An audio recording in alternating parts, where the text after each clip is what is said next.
By, for, and with the meaning and power in the name of the Lord Christ Jesus. Gratitude for the blessing this day, guided to full repentance, filled with Holy Spirit in administration of the Lord Christ Jesus' victory over Satan at Calvary, executed for sedition by the state of, crucified on the cross, entombed, traveling the underworld, arising from the dead, seen publicly before ascending to the heavens. The resurrection of the risen, ascended Christ within. Jesus Christ is Lord. By, for, and with the meaning and power in the name of the Lord Christ Jesus.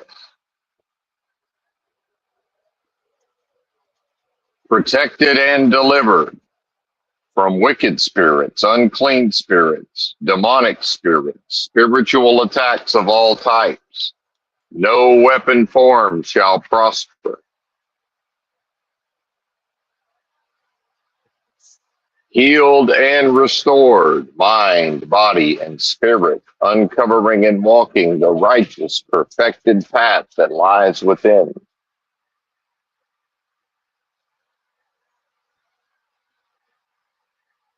By, for, and with the meaning and power in the name of the Lord Christ Jesus. Actively protected and actively delivered on an ongoing basis from wicked spirits, unclean spirits, demonic spirits, spiritual attacks of all types. No weapon formed shall prosper. Active healing and active restoration on an ongoing basis, mind, body, and spirit. Thank you, Lord. Thank you. Heal me, Lord. Heal me. Protect me, Lord. Protect me. Deliver me, Lord. Deliver me. Restore me, Lord. Restore me. By, for, and with the meaning and power in the name of the Lord Christ Jesus. Jesus Christ is Lord. The Lord is my shepherd. I shall not want. He maketh me to lie down in green pastures. He leadeth me beside the still waters. He restoreth my soul. He leadeth me in the paths of righteousness for his name's sake. Yea, though I walk through the valley of the shadow of death, I will fear no evil. For thou art with me, thy rod and thy staff, they comfort me. Thou preparest a table before me in the presence of mine enemies. Thou anointest my head with oil, my cup runneth over.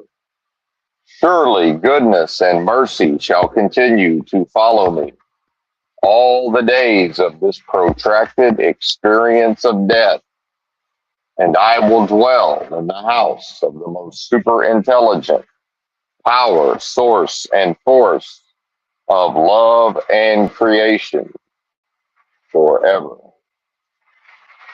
What's happening? Benton here. Must have went to bed a little too late. The rare almost overslept. It's rare, but it does happen.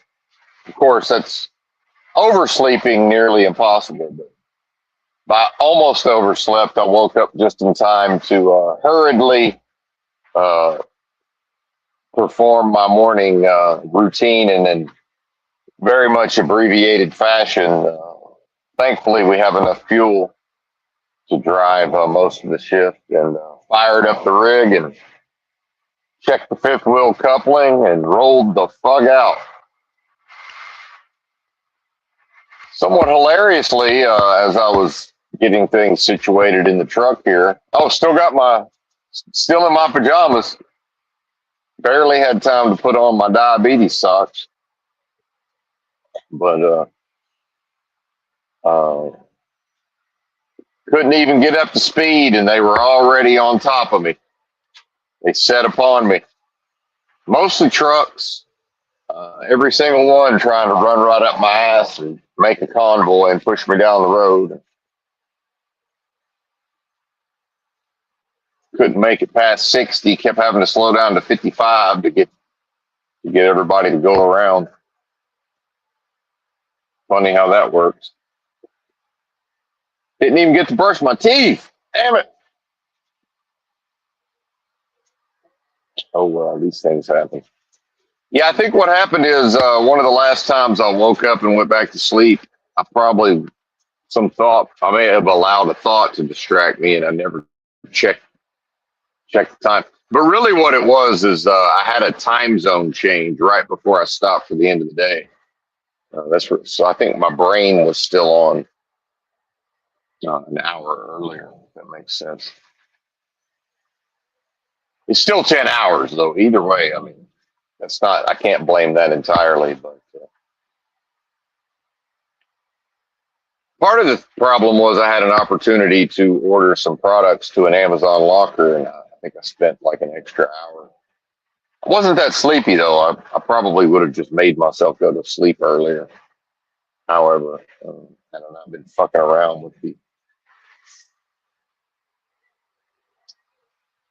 phone and the Amazon. Oh well, we'll be all right. Phone's not charged. We're charging right now. Not quite a disaster. Well, the disaster part is I need to go to the restroom. Uh, number two. So we're putting that off. That's all right. I ain't getting behind schedule. This is not a good sign though. That means number one, I'm more fatigued than I realized. Number two, the fatigue sneaks up on me. Number two, I'm kind of over the truck driving in general. When that stuff like that starts to happen, because I almost just said fuck it and went back to sleep. Oh, realized I was, it was either, well, you jump up right fucking now and get her done. Put in work, son. And just, you get what you get as far as the routine. Or, which actually, the main thing is we're squeezing in a 34-hour restart. And these bozos, they were talking to me yesterday like they think I'm going to run my clock out Friday afternoon, rush hour traffic, like I'm going to hustle up and get through Indianapolis at 3 p.m. and then drive like another 5 hours through, no major cities, but there's cities once you get into Ohio. And oh man, that's not happening. We're shutting down at about 4:30, partner. Don't like it? Too bad. And yeah, I would have drove another hour, but why drive through Indianapolis at 3 p.m. on a Friday afternoon if I know we can cruise right on through at 2:30 or 3? For what? To get to a rest area on the other side? Ass a 9, ass a 10, ass 11. And even then, I wore myself out spending about an hour while I was driving trying to trip plan, because if it was hypothetically possible, because really what they're trying to get me to do is, if at all possible, squeeze 1,200 miles into one full shift and then one abbreviated shift. I trip planned and took some screenshots just in case it comes up later. It's like, well, it's pretty much impossible, what y'all wanting me to attempt, but I'm happy to attempt it if it's possible, but not interested really in attempting a thing that is not possible. So thank you anyway.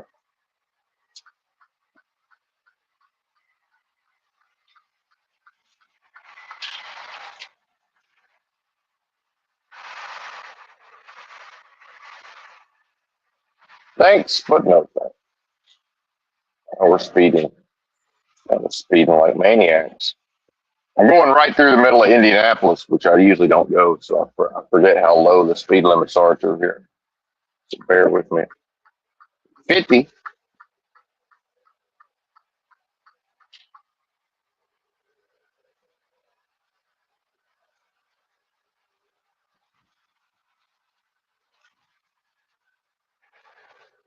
Haven't even had a sip of my egg drink yet. The hell is going on? You know I ain't sacrificing that.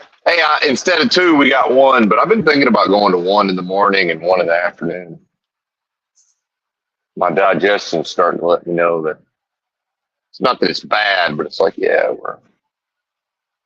we might rethink that partner.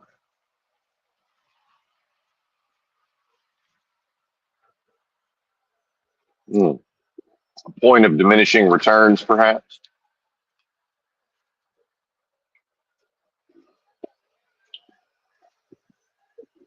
Oh yeah,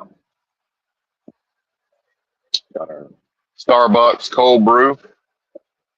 I think Walmart's phased those out because I found some on clearance and almost bought everything they had in the pre-mixed jugs, just a regular unsweetened. I guess coffee's not as popular, coffee drinks, pre-made coffee drinks, because you used to be able to get some unsweetened options, and I've noticed that one by one the unsweetened options are disappearing.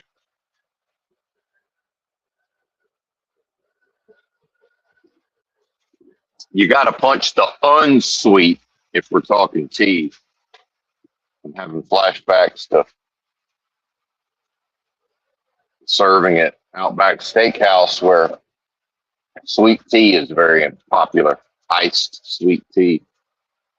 Some people don't want sugar in their cold tea, but sweet and unsweet sound almost exactly the same unless somebody punches the unsweet.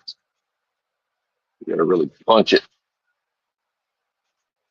So almost every time there's another round of clarification involved. And then again, waking dreams, surrealistic, unreality, deja vu all over again. My father's second wife, not my mother, was named Elaine. Sorry, see, I'm already confused. Elaine. But when there's only one Elaine, you can say Elaine. Elaine. Well, I shit you not, this bozo's in a relationship now with a woman named Lane. And every time I talk to him, he uses both their names. And I'm like, listen, man, you got to punch the Elaine. You don't get to say Elaine anymore. You can't. It can't be Elaine and Lane. This is. Are we Vietnamese with the intonations here, the subtle intonations? What are you doing to me?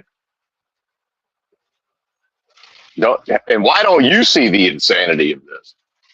What is wrong with you, partner? Now you get to say Elaine, motherfucker. She's passed though. They were still together when she passed. Poor little feller. Fell and hit her head and died. Yeah, buddy. No criminality involved, thankfully.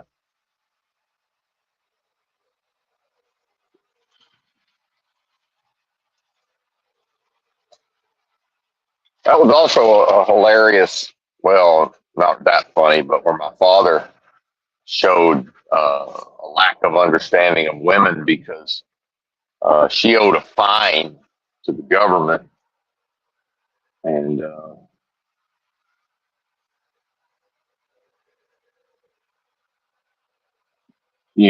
sweet talk my dad into giving her the money, which is fine. I'm not saying I would never pay my ladies fines if necessary, but y'all best believe old Benton's.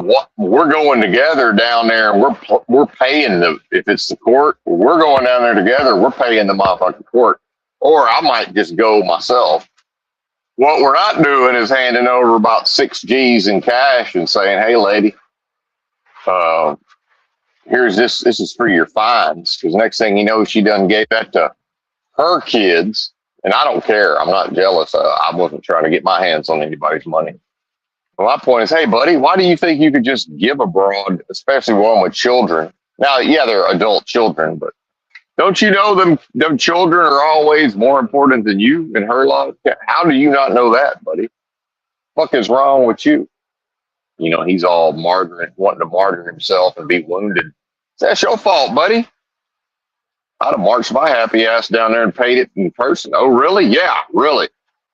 I said, in fact, number two was trying to get knocked up. I told number two, I said, if you get knocked up, you're getting a paternity test. I don't care what you think. I don't care what your friends think.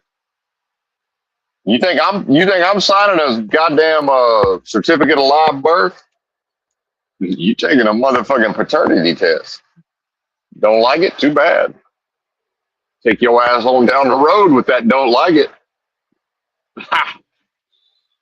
Yeah, I try to fake laugh, but I can tell the tissues ain't into it yet. It's not really fake laughter. It's like a performative laughter. Actually. Where are we going? Massachusetts. Hell, we're going to damn near, well, other side of Providence, Rhode Island. Actually. Hey, hey. I've always kind of wanted to check out Providence, so maybe we'll have time to do that tomorrow. If I can get there early enough.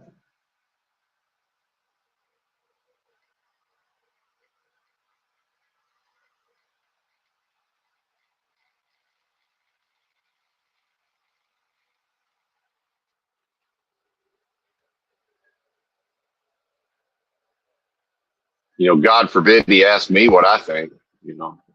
Hey, I'm about to do this thing. What do you think? Well, I think that sounds fine to me, buddy. It's your money and your woman, but I'd be taking her down there and paying the clerk or whoever, and I'd, damn sure make sure there's some appreciation. Look, you can't force her to appreciate what you're doing. It's more like, you know,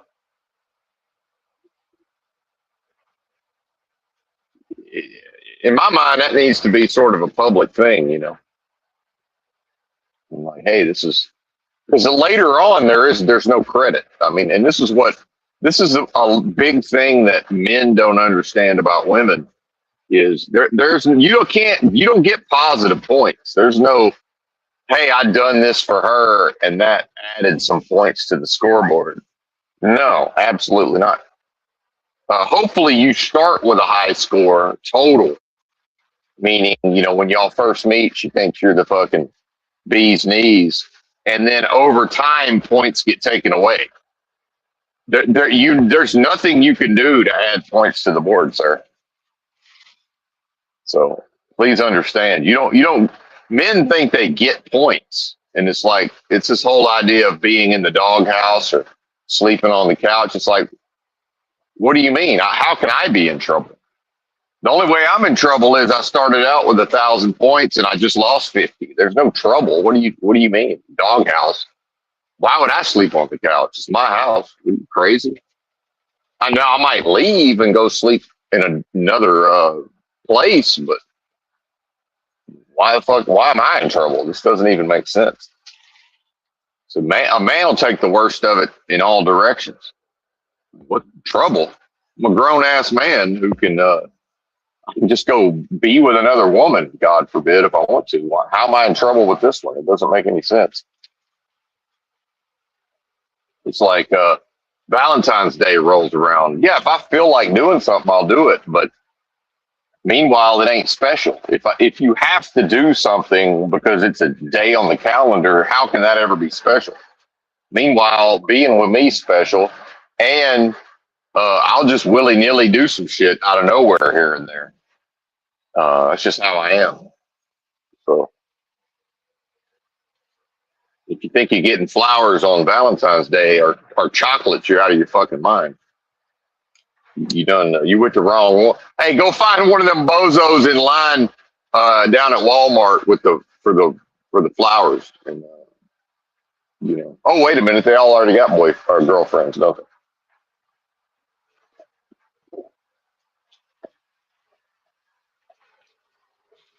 I ain't the one. So oh well. Oh, so out of a fear of being in trouble, uh, I gotta pay a flower shop because if I don't, I'm scared that I'm in. Motherfucker, I started out with a scoreboard. If she starts taking points away from uh from the score because I didn't do this performative nonsense meaningless gesture, that's her problem. Them are her points as far as I'm concerned.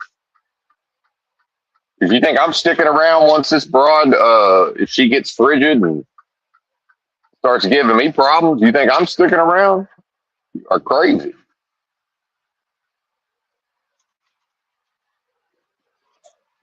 One time number two was like and that's, I didn't used to like bigger women. In my older age I'm starting to appreciate some of the bigger women.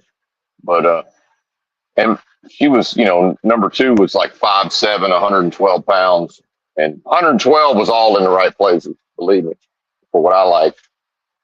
For a girl 5'7", that's quite thin, and size 7 shoe, the whole nine, stereotypical, classical figure, right? Hourglass, classical hour, but thin, but hourglass figure.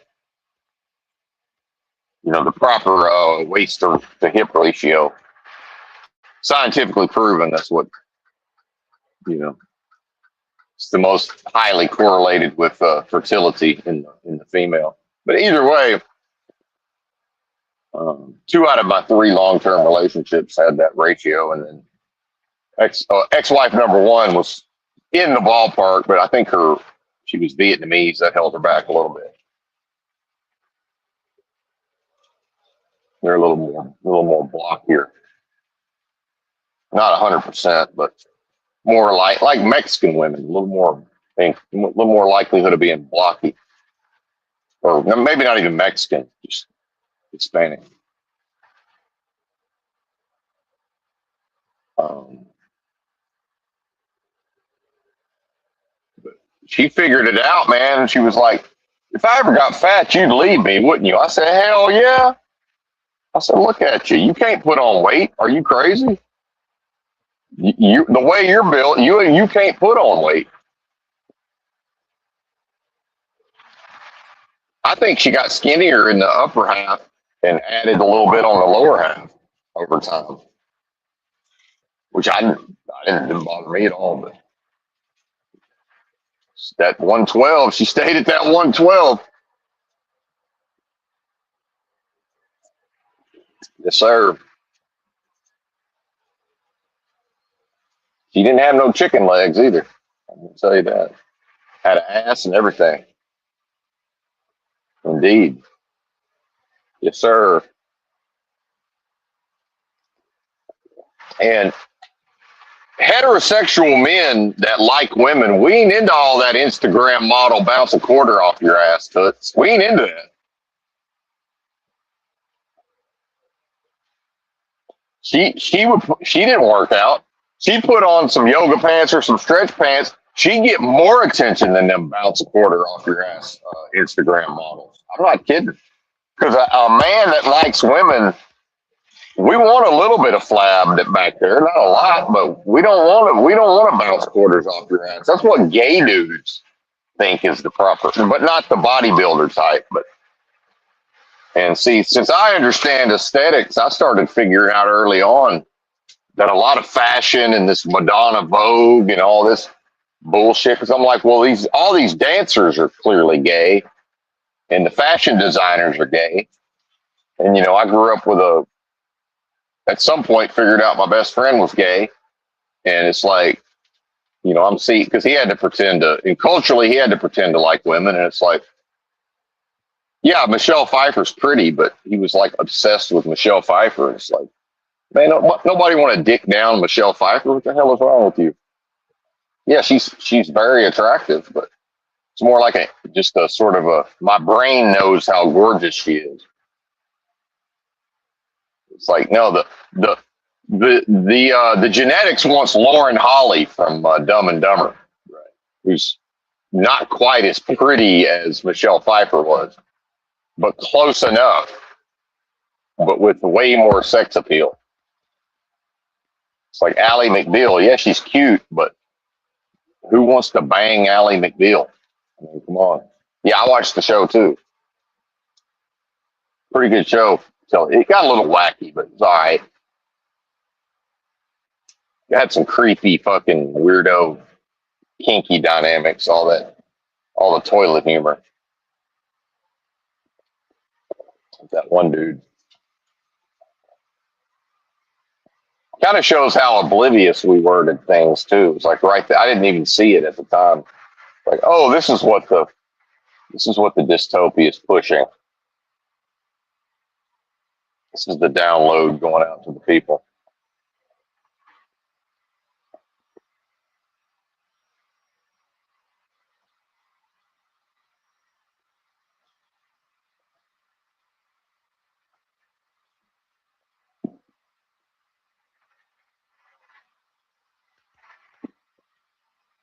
And so that's what fucks up a lot of women is ex-wife number 2 is 112 pounds and realizes she can't get fat. But hey, if a chick's 160 pounds and 5'4", but the 160 is properly proportioned, and my wife's like, damn, look at that fat chick, and I'm like, in the right circumstances, sure. And it's like, I think it's hard for them to reconcile some of that.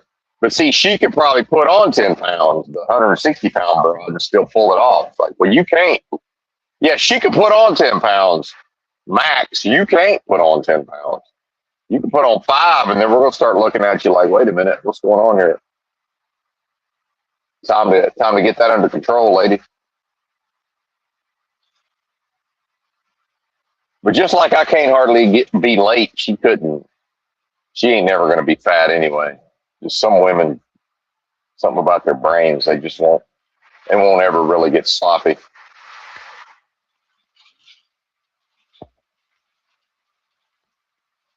Adam Carolla's wife was like that. You could tell she was always going to have a good figure, and it's like, he used to talk about how he was jealous because she could seemingly eat whatever she wanted and have these bad habits. But it's like, yeah, but man, her brain and her body just sort of knows how to keep it under wraps for whatever reason.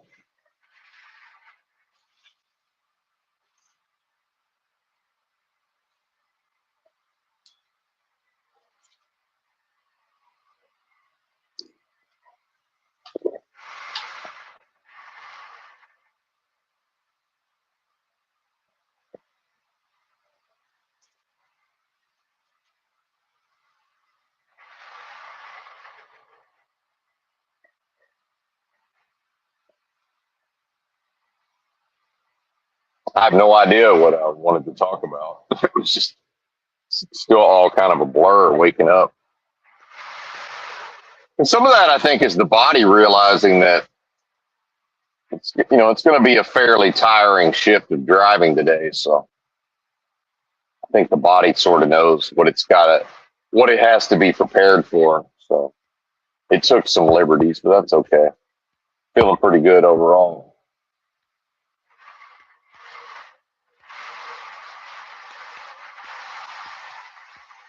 Because I thought when I looked at my phone, it was going to say like 1, and it was like, and yeah, okay, maybe 1:30, and it was closer to 2:30, and I was like, wait a minute, it's go time, bitch. Move your ass.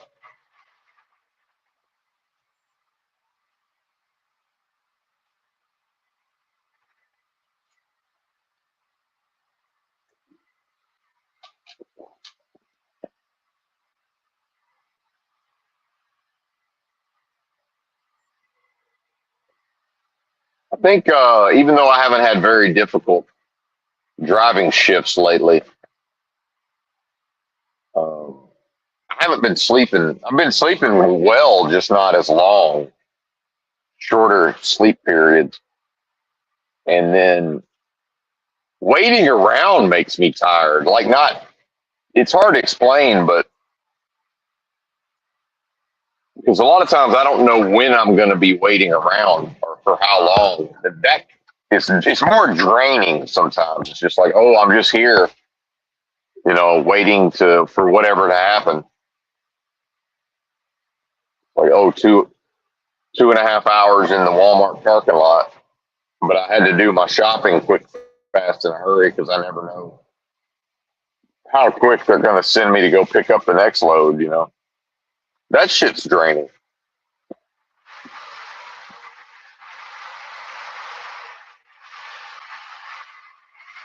Oh, I made it to a Whole Foods yesterday, and I thought I was, for some reason, I thought I was in Kansas City, but I was in St. Louis.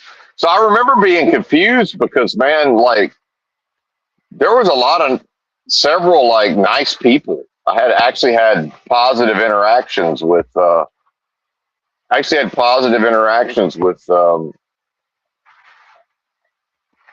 like, three different people at the Whole Foods, two of which worked there.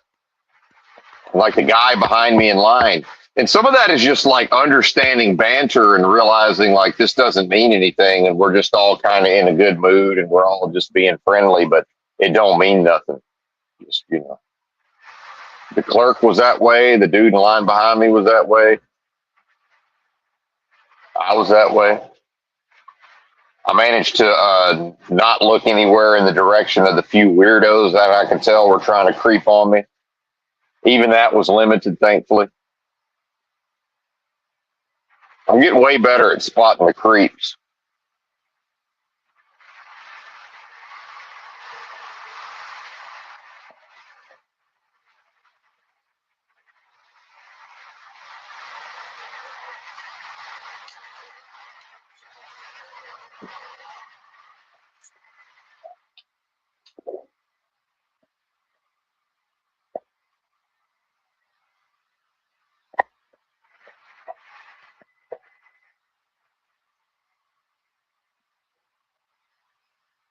Without having to, accidentally get in their orbit or whatever, or have them enter my orbit, God forbid.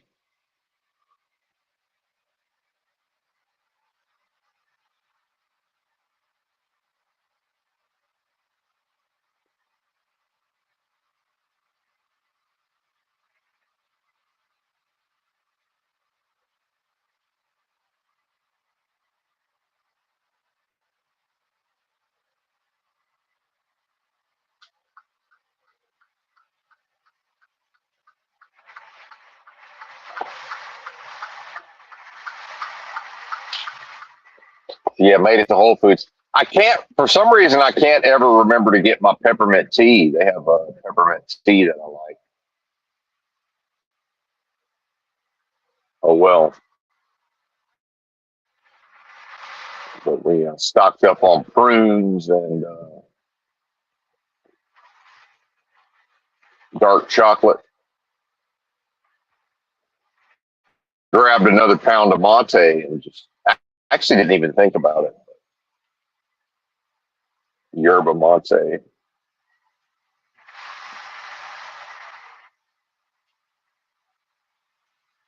Oh, and some red grapes, since the ones from Walmart ain't worth a shit.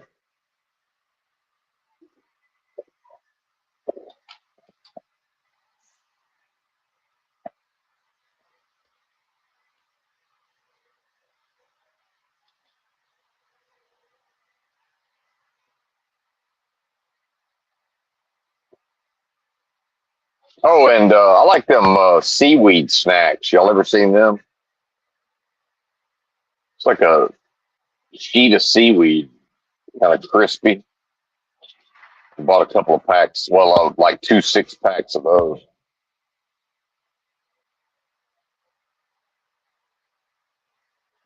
Good source of micronutrients and iodine and such.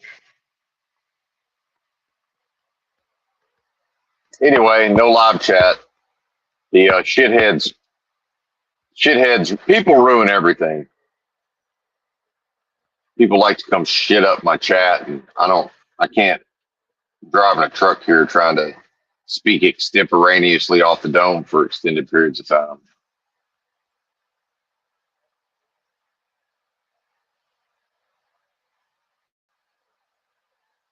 Can't do all that and moderate a live chat. And anyway, they've all got 50 bazillion screen names, so they figured out it's actually pointless to ban or time them out. It's totally pointless because they're coming back within 20 seconds under a different name. So talk about a war of attrition.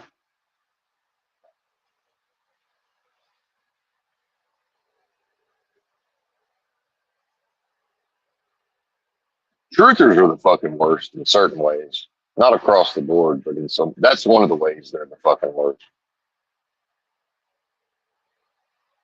So I'd have to take a good hard look in the mirror if it's like, why do I have 50 screen names or 100 screen names, and then to be so used to getting timed out or banned that I know how to come back under a different name as quickly as humanly possible. And I don't even know what's that process.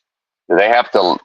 Do they have their password saved or whatever? I mean, what do they have to click on? I don't even know how that works.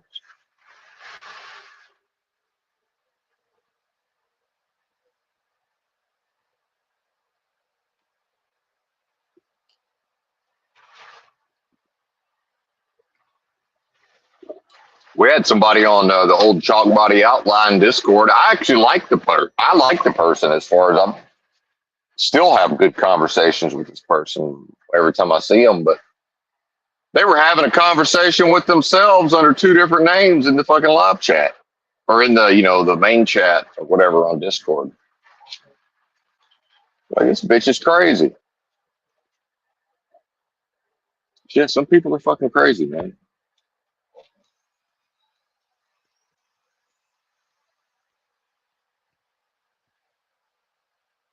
You're gonna be that crazy, you better be hot.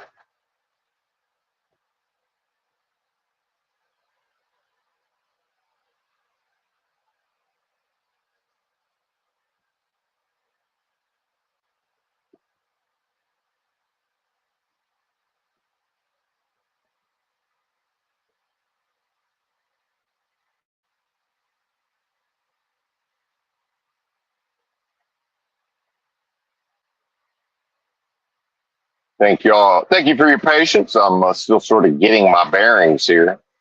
17 degrees on the dashboard. Looks like it's going to be quite cold in the Northeast. So did not treat the current fuel with the fuel additive to keep the water out of the fuel, and also apparently diesel, once it gets cold enough, can just start to gel up on its own, but gets thicker apparently and kind of cloudy, but it'll still have some, from whatever was in there. I'm not interested in spending the time to try to figure out the proper ratio. I buy a bottle. It says it treats up to 160 gallons. I throw half a bottle in one tank, half a bottle in the other tank every time. So I think the strength, it probably ends up being at a little higher strength than what the bottle says it's supposed to be, but close enough.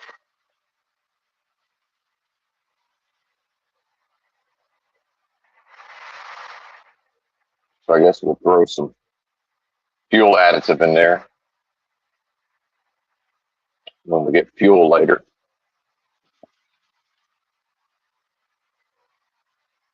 Just in case. I think we would have been fine the whole time. Oh, and I finally figured out how to get the diesel, the bunk heater to come on. Because what happens is if I've been driving like my whole shift and I stop for the day, the most of the heat of the engine it soaks out that temperature sensor. So the truck thinks it's like 35 degrees warmer than it really is outside. And so it just won't turn the fucking bunk heater on after a certain temperature, but it doesn't know what the temperature is. If I just stop for the day, turn the engine off, see what I mean? It fucks up the temperature sensor.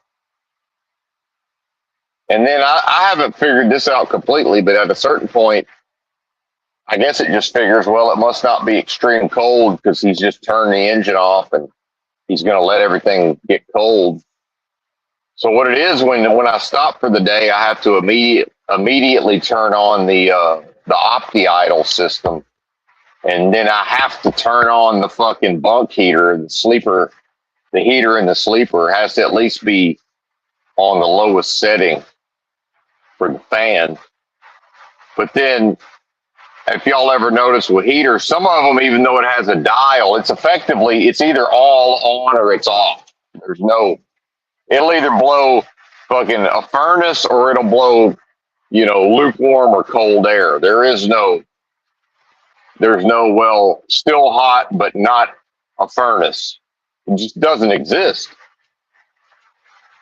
It's like now I'm trying to roll the windows down so I can keep the heater going so that 4 hours from now or whatever, we still got heat. Because if I go to sleep and then think I can just let everything get cold and then it won't fire up the fucking bunk heater, which I think is diesel. I think it's one of them diesel fired bunk heaters. You just won't start it up.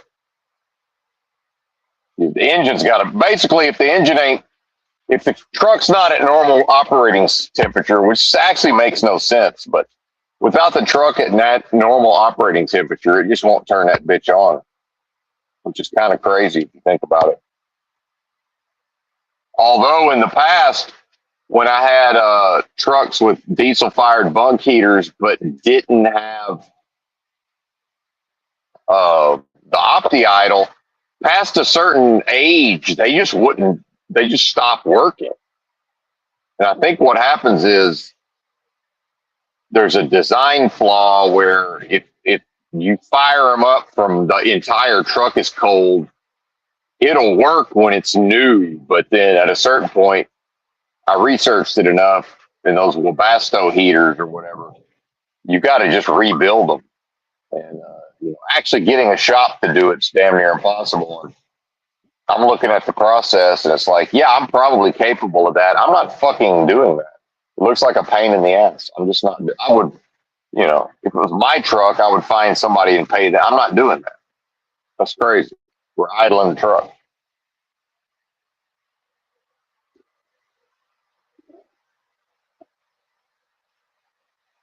I'm going to rebuild the fucking thing because it's not designed properly in the first place. Why? For what? We yank that whole bitch out and put something better in there. That's what we're gonna do. Fuck out of here. And even then, what's it gonna last? 2 years? You got to rebuild the bitch again? The hell? Oh, but then how many people want to romanticize the olden days when you could actually work on shit and rebuild shit? I don't know, man. I might prefer a world where the shit either works until the whole unit's got to be replaced, and that's going to be 5 to 10 years, or it's an $8 toaster at Walmart, and you just go buy another one. Who cares? Right. Meanwhile, in 1955, if they could have built shit cheaper and have it fall apart, but you could just go buy another one, don't you think that's what they would have done? Or did they just say, no, we're moral. We refuse to build things with inferior fucking thickness and inferior metals and, all of this stuff. Bullshit. If industry could have figured out how to produce the things in a way where the company makes more money, but it's shittier for the consumer, that's what they would have done.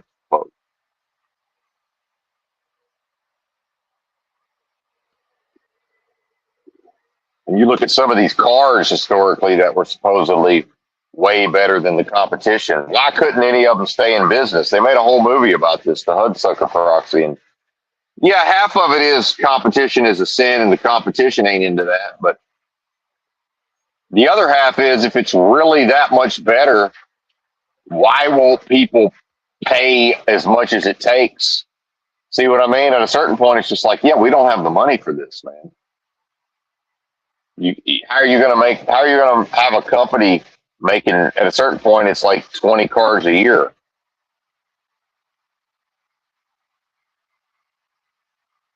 I know sort of that's not even really the proper analogy for car manufacturing, but now apparently everybody's freaking out because Canada's starting to allow Chinese cars, which they have to.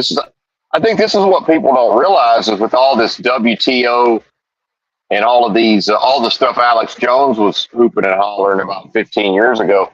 The international systems have come online now where these countries don't really have a choice in the long run. They sue through the WTO, the World Trade Organization, and all these other bodies, and eventually these international courts force it to happen. Do y'all even know that in America, by law, because of court decisions, and it was international bodies decided that some of the meat that you see in the grocery store that says product of USA is by law can be from other countries. Did y'all know that? So, for example, some of that stuff in your grocery store that says product of USA, that's Brazilian beef, some of that. Mm. And I used to eat, I didn't really call it carnivore usually, but I used to eat ribeye, steak, and eggs, and that's pretty much all I ate. I'd add in some fruit here and there, but that was the bulk of my diet when I first started truck driving. And so then, living in a truck, I could afford it. And so it was kind of a challenge. And I didn't really like Walmart's meat anyway, but a lot of times that's really all I could get. But I would go to other places if at all possible. But sometimes it was that. But I bought ribeyes at Walmart that were just straight up rotten, but they looked completely fine because who knows what chemicals they're shooting that stuff up with. And now, do you think that was rotten beef from America? Because I told y'all I read the news every single day of the pandemic, and what went unnoticed in the hysteria of the early days of the panic is for the very first time in American history, right when the pandemic started, the U.S. started importing beef from Africa. I shit you not. Namibia or whatever the fuck it is. Yeah. Oh, yeah. And so African beef in your super center, and it says product of USA. And I verified this. Do your own research. I didn't just hear this on a YouTube channel and take the ball and run with it. I verified it. I went and looked up the relevant decisions and all of this. And I heard some rancher on a podcast talking about it. I still went and verified it.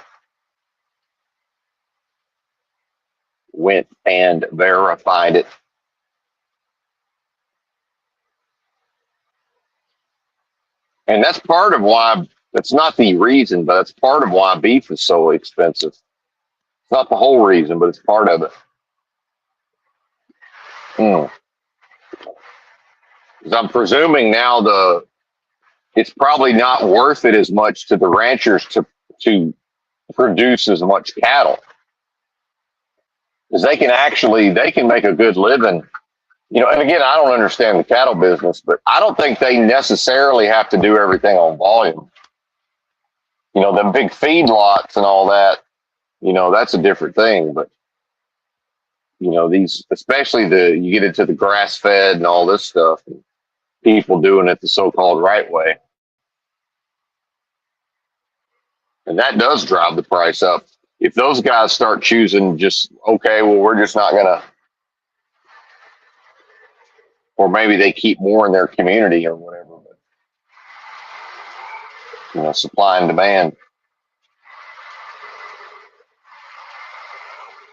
Somebody that puts their blood, sweat, and tears into, that level of animal husbandry, they know the quality of their product. Why would they put it into a situation where by the time the ribeye ends up in the grocery store, it's you can't really tell until you cook that bitch and bite into it. And I've took one bite and just threw that shit straight into the garbage and grabbed the other two because it was a 3-pack, grabbed the other two and threw them in the garbage. Took one bite and said, well, I ain't eating this. I was fucking almost $40 worth of ribeye right in the trash. And they say, oh, well, raise hell, get your money back. How am I going to do that? I'm fucking truck driving. I don't have time to. It would cost me $40 to go try to have some battle with the super center to get a refund. What are you talking about? Time is money, ain't it? Like I'm keeping receipts. Hell, you leave that bitch in your pocket for a day or two, and the ink, the fucking ink disappears. Like, oh, did you keep your receipt? Yeah, it's in my pocket. It's a blank sheet of paper. Goddamn disappearing ink. I guess if it gets hot, stays warm long enough, rubs off. Friction plus heat, disappearing ink.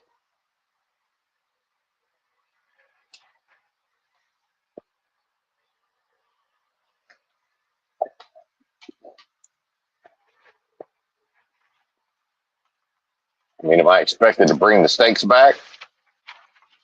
It's not worth it. Take a L and move on. Now, I just entirely stopped buying meat at Walmart for a while after that, though. Then one day I went to a grocery, just a regular old grocery store in Kansas City. $25 a pound for ribeye. This was, like 2022 or something. I said, this is crazy. And I could afford it. I said, I refuse. I will not pay that. I had enough money. Wouldn't have made a difference to my bottom line. I said, fuck no, I ain't paying. No. Nope. It's a hard no, fella.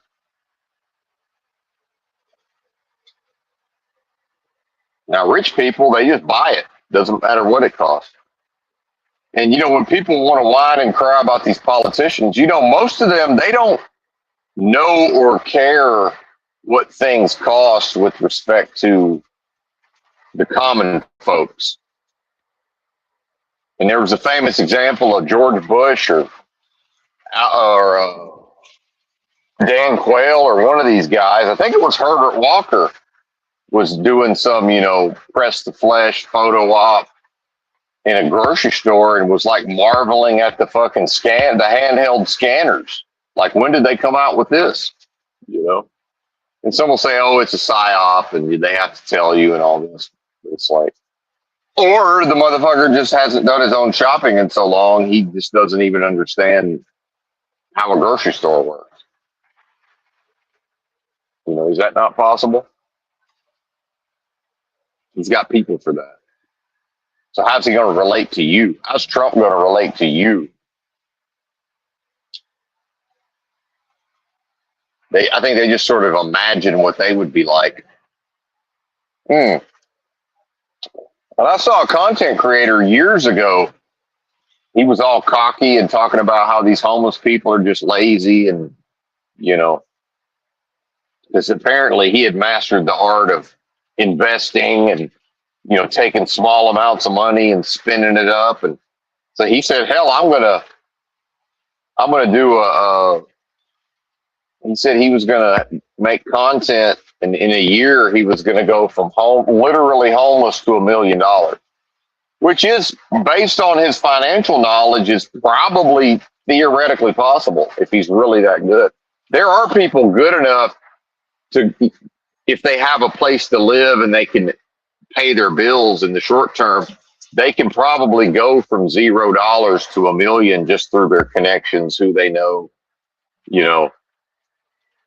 or they can make content and because they know to go try to network with a particular type of person, they're like, now we're at the thrift. Okay, we panhandled $20. Now we're at the thrift store buying, clothes so we can be presentable to go to this free event where we're going to network with these type of people. You see what I mean? Like, you can make it seem possible, right? This fucker couldn't make 2 weeks of homelessness. He got sick and had to go to the hospital and shit. Because modern life is so comfortable, right? Because he tried to do the whole thing, like starting out from nothing. Like, hey, no blanket, figure it the fuck out, right? Oh, you mean you can't just show up at the homeless shelter and they'll give you a bed? No, motherfucker. Why would you even think that? There's a whole, you got to put yourself through the machine, buddy. You got to go into the belly of the beast. So I already know, unless something's changed, you think you're going to stay at the Sally in downtown Austin? Well, you better get there about 3 p.m. and they're going to treat you like a subhuman piece of garbage because you got to go in the front door. And you hardly ever go in the front door of that bitch unless you're checking your mail. Or, hey, I'm here to sign up for the lottery. They give you the stink eye. All right, well, whatever. Treat you like they're just hoping you'll go away. Because half the motherfuckers stumble in there and try to sign up for the bed lottery and literally can't pick a number out of a hat, or can't stay, or can't hang out in the lobby and behave for an hour and a half. I've seen it multiple times with my own eyes. So, everybody gets treated the same way. It's egalitarian. And then eventually, you get a number or whatever, and they literally pass around a hat with slips of paper in it. And then you either get a bed or you don't. I've come back up to 3 times in a row and put myself through that same process of humiliation to get a fucking bed in a goddamn homeless shelter where I'm going to have a curfew. And if I'm late for curfew, guess what? Yeah, you can still stay here, but it's back to the lottery with your ass, bitch. Maybe you'll get one mulligan on that if you really fucking give them a sob story, and you better have called ahead. Oh, well, who did you tell? Did they write it down? They didn't tell me, Oh, well, they're not here today. Okay, great. And you're like an hour late, and they're like, no, man, fuck you. Hit the bricks. You can try again tomorrow. That's happened to me, right? Well, where it's happened to people I knew, I don't know that I was ever lost my bed because I was late. But this dude probably ended up sleeping on the fucking He probably wandered around all night in the fucking cold because he didn't realize you couldn't just show up and check in at the homeless shelter. You better hope it's 5 degrees, and because the warming shelter pretty much takes in everybody below a certain temperature. Better hope if you in Cali and it's 32 degrees, then yeah, you're probably going to have a bed. Meanwhile, it's Cali. Why the fuck would it be 32 degrees? Are we in the mountains? Is it the desert? The real desert in the winter? If it is, why are you out here in the winter? There ain't no town. There ain't no warming shelter. Goddamn sand.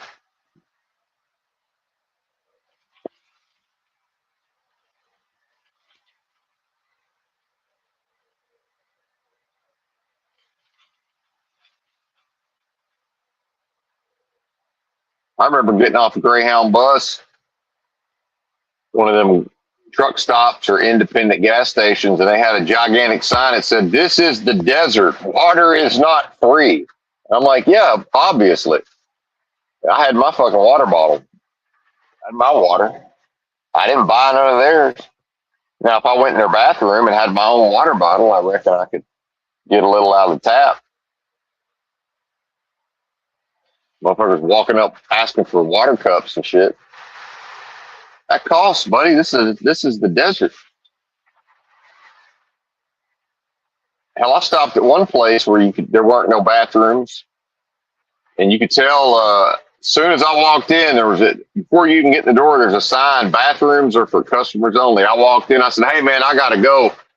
Threw down $10. Said, "I'm buying." It was a bar and a restaurant or whatever. I said, "I'm buying stuff. I gotta go, man." Threw $10 at the guy on my way to the bathroom. And then when I came out, he was telling some woman, "No, man, you can't use our bathroom. Hit the bricks, lady." And she just kind of had a look on her face like, what? Like, they ain't in the free bathroom business. How many people are they going to watch come in here, stink up their bathroom, and then leave and not spend a dollar?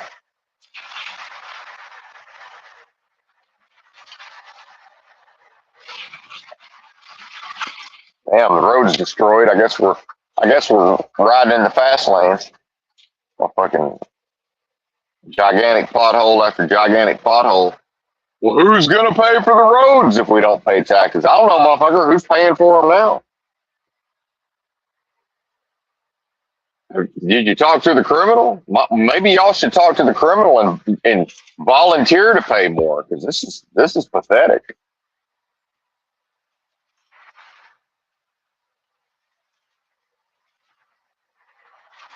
The guy in front of me is doing the same thing,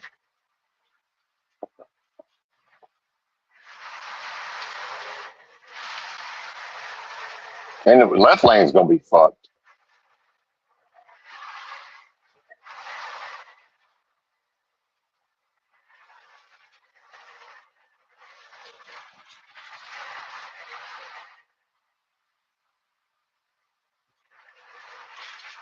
And they're building up whoever they is. The system's building up certain parts of the country. I know Texas. They're talking about there's this kind of infamous highway for truckers, 287. Some of it's nice highway, and some of it's but it's a U.S. highway. They're talking about making that interstate all the way through Texas. And it's like, oh, 25 billion. I say that if they actually do that, it's going to be 50 billion. There ain't a world in which it'll be 50. Well, it's Texas, so they're a little stricter. So it'll be 3750. It'll be 37.5. The politicians will only instead of doubling it, they'll increase it by 50%, so they can steal 50%. The increase they can steal.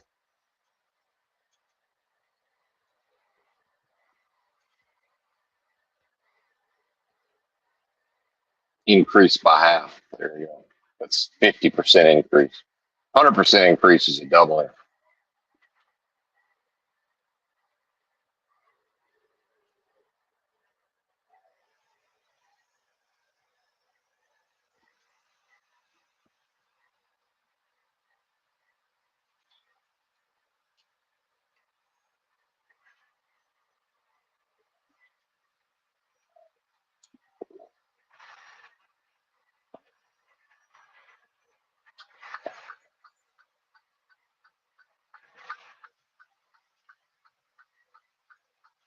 Motherfucker, this is fuck. I guess we're gonna brave the potholes long enough to pass this truck.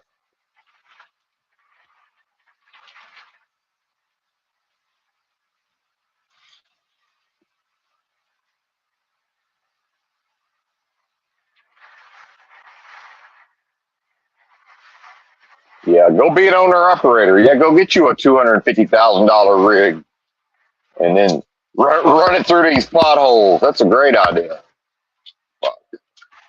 Now we're hitting now they're dropping the damn speed limits on us, so we're not going to be able to pass. That's another thing. Who's got the discipline to get up to 70 and start to pass, and then, oh, look, 55 zone. And that truck in front of you is just going to keep going the same speed through the 55, so better get out of it. There ain't a world in which he's going to let you get in front right before it drops to 55. That world don't exist.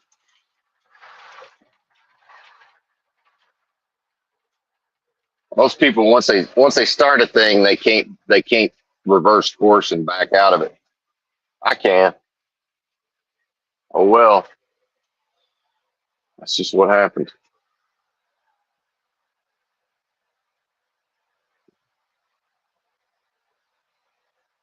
Oh, 70 and a 55 in a construction zone, even though there's no construction being done.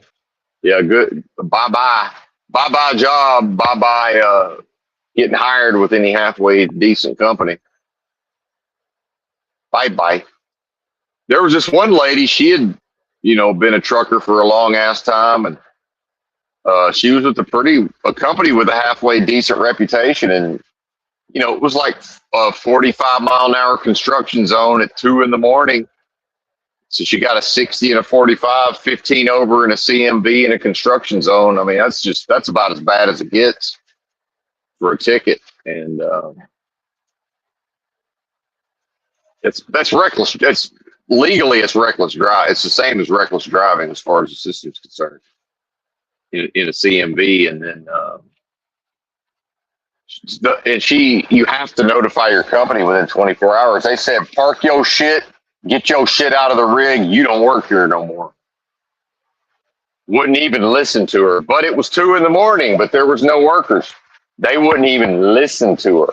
They said, nothing personal, pack your shit, get your shit out of our truck, tell us where you're leaving it. We'll come get it. Do not drive that thing a mile further. And yeah, we'll help you. If you need help, we'll help you with the bus ticket or whatever. Get you back home. But pack your shit, bye. Right.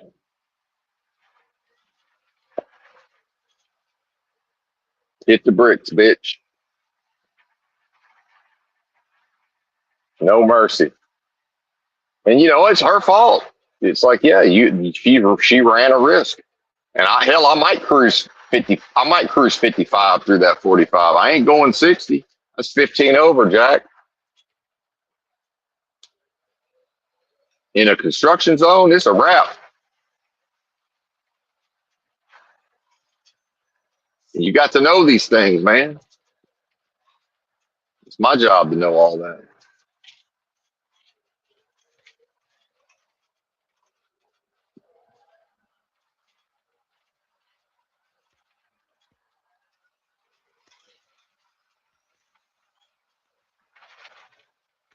And I think part of the lowered speed limit, they're trying to keep the road from being completely destroyed long enough for them to come through here and resurface it.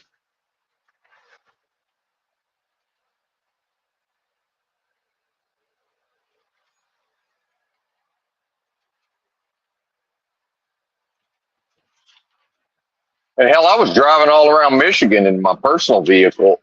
I kind of like Michigan in the summer. It's pretty nice, man. And them roads are fucked. You can't really tell as much in the wintertime, but and in a big rig, it's kind of a different thing. But dude, in my little car with my front end couldn't really take the bumps without getting destroyed. Like I couldn't fucking live here, man. That's in talk about cars costing a lot. That's increased vehicle costs right there.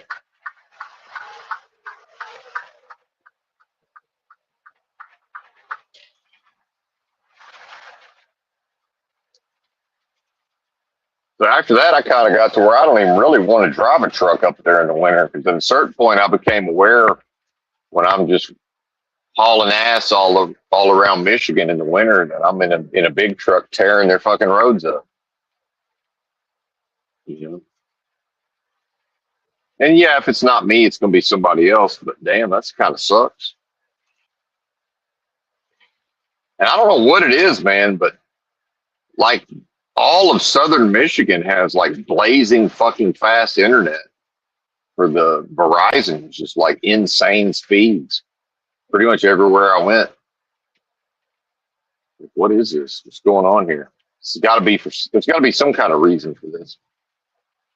And some of the most affordable cannabis in the country. I mean, you kind of get what you pay for on some level, but like, dude, they are smoking the cron in Michigan, and they're not into the concentrates and all this stuff. They're rolling fucking blunts, baby. Everybody's smoking blunts. Like, goddamn. Like you don't see it, but it's like you just know what's going on. Fuck. Motherfuckers is blunted.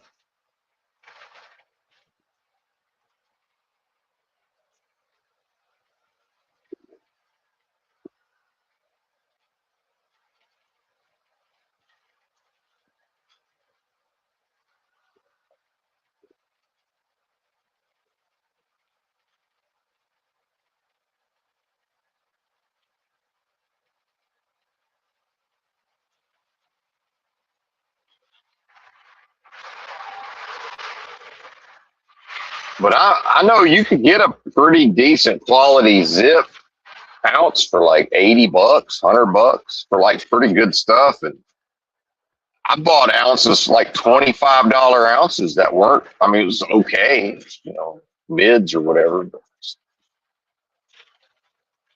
you know, Reggie-esque perhaps, but I don't mind it. I like to smoke, but I don't smoke tobacco, so shit, I just smoke more. Fuck it.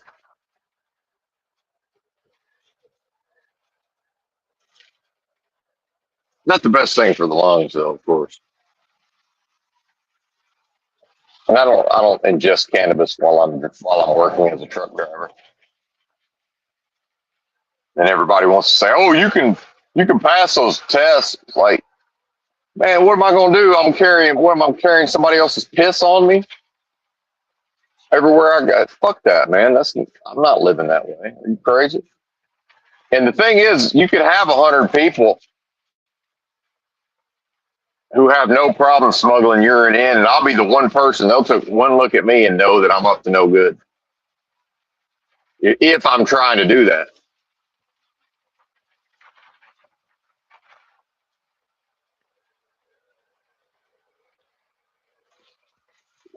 They just know somehow. And if it's me, they just know.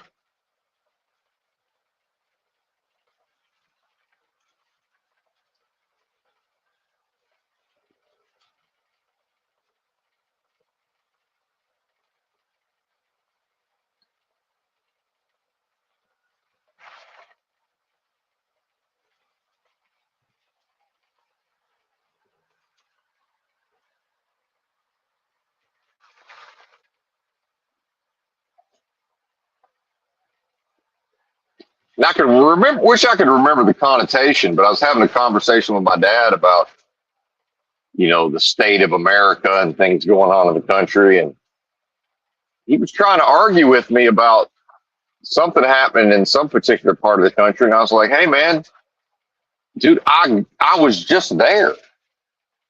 He's like, what are you talking about? I said, man, when I quit a truck driving job, sometimes if I have a car, I just drive around all day.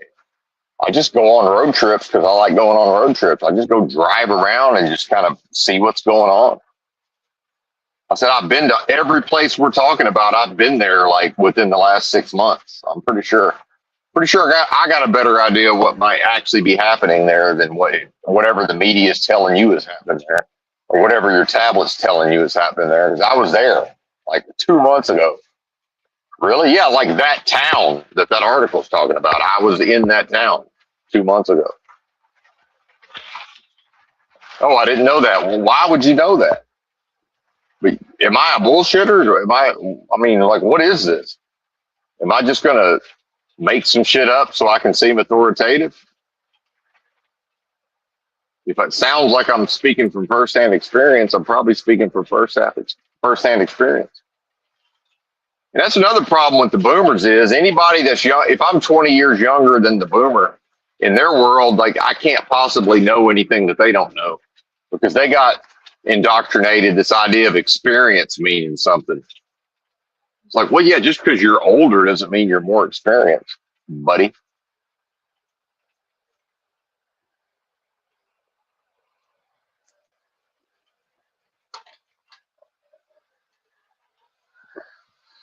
Fuck is it? So intelligence and pattern recognition and discipline and strategy is for me to recognize that I don't like it when I was 40 and I knew some shit and somebody 60 just wouldn't listen to me and looked at me with disdain and condescension because in their world that ain't possible because they're 20 years older than me. So I realized, well, I'm going to make sure not to ever do that to a 20-year-old. And now that I'm 50, I won't do that to a 30-year-old. Because you know what? They probably actually know some shit that I don't know. If knowledge is power, motherfuckers, why wouldn't I want to pick their brain? Ask them some questions. So part of me, I like the content creator, live streamer Tarman, and he does prepared videos too. Well, part of that is he's, 20 to 25 years younger than me and probably knows some shit. that I don't know. What do you think? Oh, a smart motherfucker of an earlier generation? Yeah, why wouldn't he know some shit I don't know? Especially you get into culture and certain dynamics. It's a generation gap. All the notes, you out of touch, you out of time. You're old, Gen X. They say, what? We're forever young. Forever young. Forever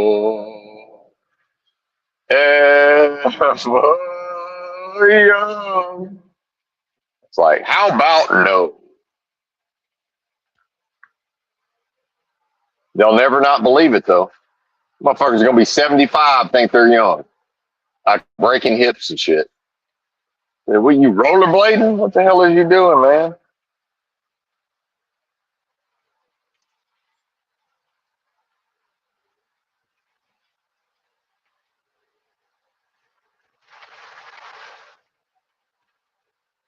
Hell, I went through chronic illnesses at a certain point, realized my fucking bone density was affected, and I intentionally got rid of my skateboards. It was like, well, I can't risk breaking a motherfucking hip. And now that my teeth were getting soft, and I was like, well, if my fucking teeth are getting soft, my bones must be getting soft. I can't be cruising around on a skateboard, breaking fucking bones. At some point, I'm going to get another skateboard. Now that my teeth are back to their normal hardness.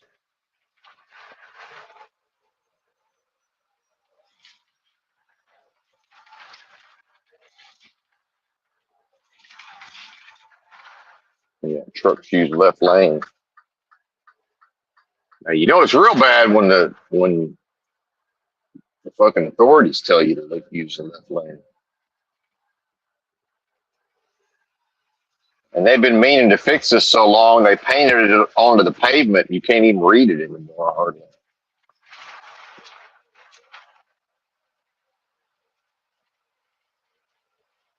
What kind of scam is this? I think this stretch of road's been under construction probably just about the whole time I've been truck driving.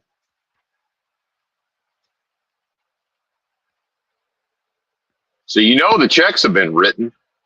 Good thing the taxpayer don't give a flying fuck about how their tax money's spent. And see, this is another thing about the human mind and the way people think and, critical thinking skills and discipline and separating the emotion from the thought process. Well, if I observe the behavior of the masses and I can logically conclude that based on the way that the populace behaves towards the system, they don't care how their taxes are spent, meaning it's neither here nor there. They pay no mind to it. So next thing you know, when people are getting all up in arms over Section 8 and food stamps, yeah, but y'all don't care what the government does with your money. So, this idea of, oh, look, or some court case, and they're like, look at all these taxpayer resources being wasted. I'm like, the taxpayer doesn't give a fuck about their resources. Like, what are you talking about? They just don't care. It's neither here nor there. And then I get to see these TikToks, and I'm not on TikTok, but Gen Z is just now figuring out what compound interest is. Oh, I had no idea that student loans, and the next thing you know, I'm 100% of my payment is going towards interest, and the amount they owe, they pay the minimum, and the amount they owe still goes up. It's like, yeah, sure, the system told you could defer the payments because of a pandemic, and then it's already built into the system that until you start making a certain income, you don't necessarily have to start making payments. But do you think that's just free money? It's like, no, they're going to fucking front load the interest. It's already front loaded with interest. They're going to front load more interest. Now you're giving them 100% interest to their pocket, and whatever you owe is still going up. That's called compound interest. Did you read the contract? You signed the contract. Now I might sign a contract without reading it, and I'm going to assume I'm taking enough to ask. If I'm not even bothering to read the motherfucking contract, it's probably just like, well, I'm going to do it anyway, no matter how bad it is. So what's the point of reading it? And then later on, you find out how bad you're getting screwed. It's like, yeah, sounds about right. I mean, it's pretty more or less what I expected to be in there. I was homeless, sleeping on the streets of Portland. Took a fucking train, the first train to Beaverton, worked in a call center for NikeStore.com through a third party. I read the fucking agreement and it said, because the training was like, it was extensive, like almost like 3 weeks worth of training or whatever. And they had a clause in there. It said, if you don't work a certain amount of time, we'll backdate your pay to minimum wage. So it turns out to where you'll pretty much won't even get a last. It just about, if you quit before a certain point, they'll just about wipe out your last check. And so I ended up quitting. And here you talk about gaming the system. I called in sick because I knew that technically wouldn't void that would still, like the last day I didn't show up, but I called in sick or whatever. Because I made sure to technically fulfill my obligation to make sure they didn't roll back my hourly. You think people read that or know that or understand what that even means? I did. I was kind of scratching my head like, no, wait a minute. This means if I quit on the 29th, the 30th day or the 29th day, then I lose hundreds of dollars effectively. But as long as I am still technically employed here through the 30th day, they don't take the money. And hell, they were so used to people quitting that the train just didn't run one day. Like I couldn't physically and they knew I took the train. They knew I was homeless and took the train. I called and said, hey, the goddamn train's not running. I can't get there. And they gave my fucking cubicle away. I showed up. There was somebody in my cubicle. I said, what the fuck is this? I said, I guess they thought you quit. I said, man, I fucking called in. I left a message. I talked to a human. The goddamn train wasn't running.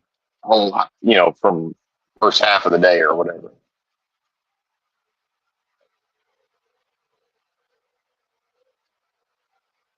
By the time I figured out which bus, my shift would have been over by the time I figured out how to get here on 10 different buses, which I'm not even sure that's possible.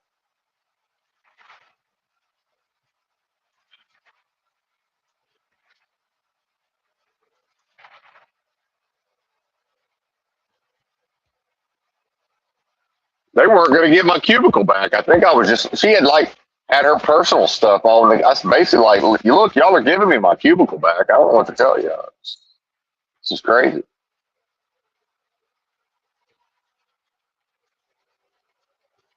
Like, yeah, I understand it's awkward, but you got to tell her to move. I'll go tell her. Do you want me to tell her? And I'm not mad at her, but fuck, I don't even know who she is. I've never seen that lady before in my life.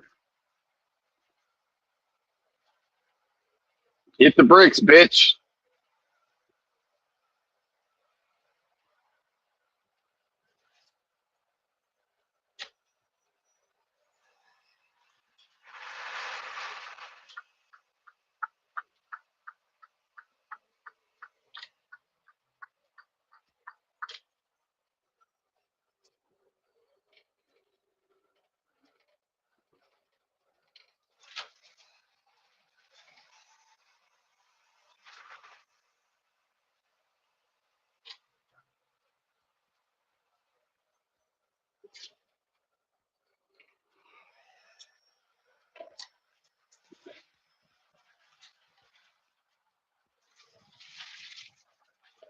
I remember one time because I was in Old Town and there's a Voodoo Donut, and this Voodoo Donuts was still kind of a big thing even in Portland at the time, and you could get a bucket of day olds for $5. And, but you had to get there fairly early in the morning. They opened so early, I got a bucket of day olds. It's like a 5 gallon bucket full of donuts. There's enough donuts for the whole. We were still in training. There's enough donuts for the whole class. So I laid them. I got some napkins and laid them all out. You know, these motherfuckers tried to act like they was too good for Voodoo Donuts. Was wanting to ask a bunch of questions. I said, "Yeah, man, they got $5 bucket of day olds. I stay in Old Town. I pick these bitches up on the way here. I dragged my happy ass off the concrete and fucking wandered over to Voodoo Donuts before I got on the train. You're welcome." Man, they ate that whole bucket. Tried to act like they was too good for the. One of them had pieces of bacon, all that trendy shit. Maple. They put all the funky donuts, man. Making art out of donuts. I said, y'all too good for the. I said, come on now. Y'all know y'all ain't too good for the. I know y'all. There's no way you're going to just leave them Voodoo Donuts over there. They ate that whole fucking They ate the whole bucket and was asking for more. I said, oh, you ain't got no more? I said, it's a 5 gallon bucket. They went from too good for them to asking me why I didn't bring more. I said, shit, you should have got in there, man. I would have been on top of them the second I walked in and saw Voodoo Donuts spread out on a napkin. Well, clearly it's for whoever wants them. I wouldn't have asked anybody anything. I would have controlled myself and only took 2 until I knew that everybody had a shot at them, and then I would have went back for more. Are y'all crazy?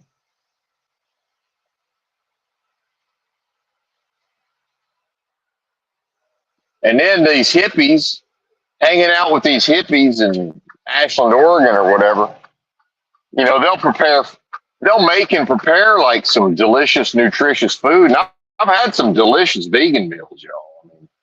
I ain't no vegan, and I don't eat a lot of meat these days, but I've had some delicious vegan meals,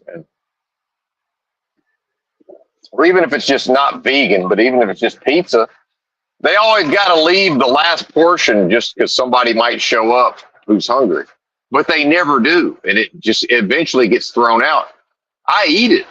I'm like, I'm not leaving that food there. But because I know the whole drill. I'm like, oh yeah, but somebody might come later, and they missed out. I said, but they're not coming.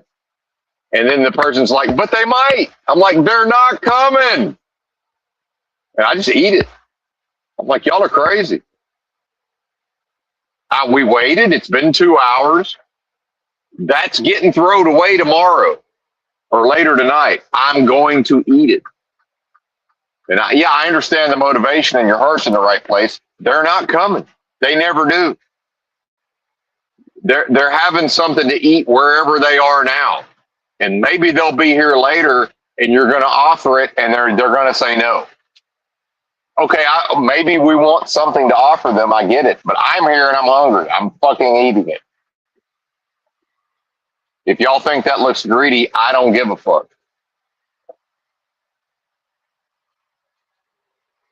If I can be reasonably sure this is going to be consumed, I'm happy to not eat it. I'm not going to see it go to waste so we can feel some type of way about ourselves. This is insane. What are we doing? I refuse. No. Stop the insanity.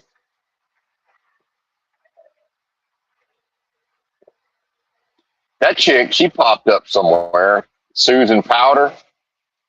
She still looks good. I don't know what her secret is. And I ain't into aged broads, but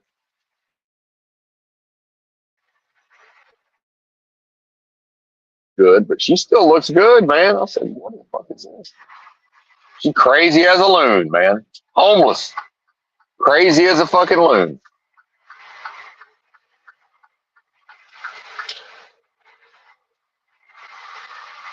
Now, how did I pick up a hitchhiker? This guy think he's gonna follow me? Did he trick me? Have I been tricked? Did you trick me, sir, or am I gonna actually get to pull away? Yeah, okay, never mind. I thought he tricked me for a second. False alarm. All right. Finally out of the shit. The 30 miles of construction zone. We're not doing work.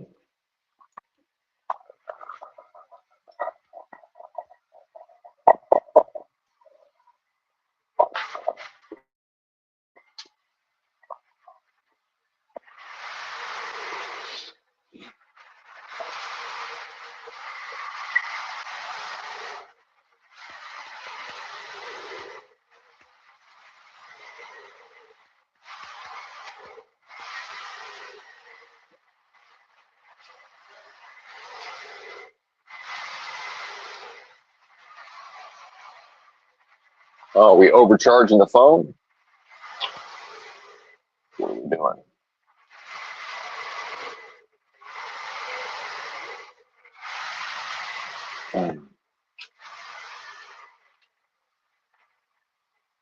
Don't do that.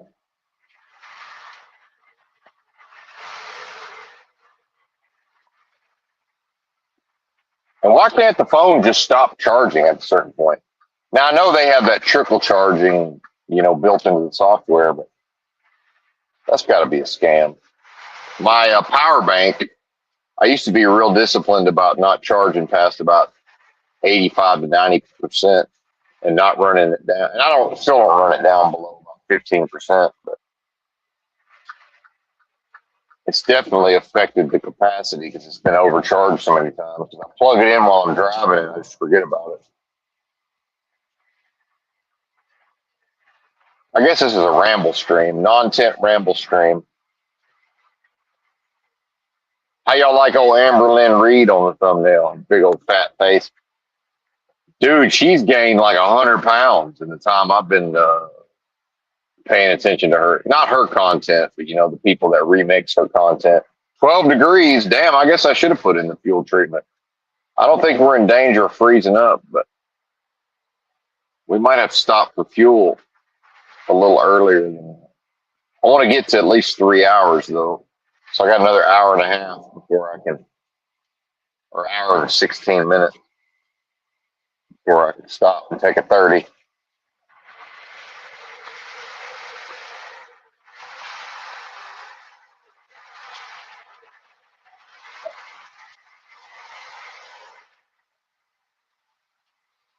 Yeah, I finally figured out truck driving, man. Winter's really like January and February.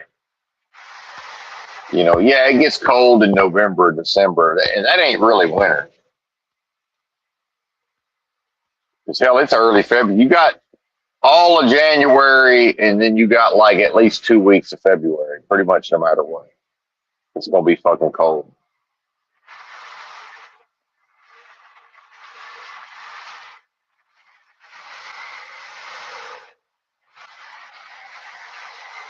It can get cold in November and December, sure, but not necessarily. But more often than not, second half of January into February is going to be cold pretty much every year.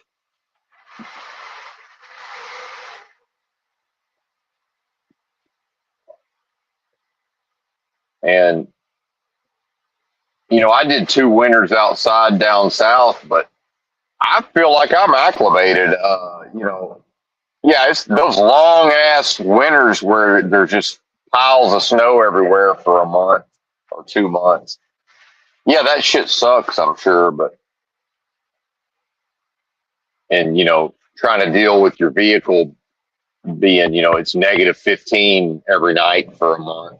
It's like, yeah, I get it, but if I lived in a house with I don't think it would be that big of a deal. It would, it's like, yeah, the hot ass long summers down south, that shit sucks, but if you're used to it, you're used to it.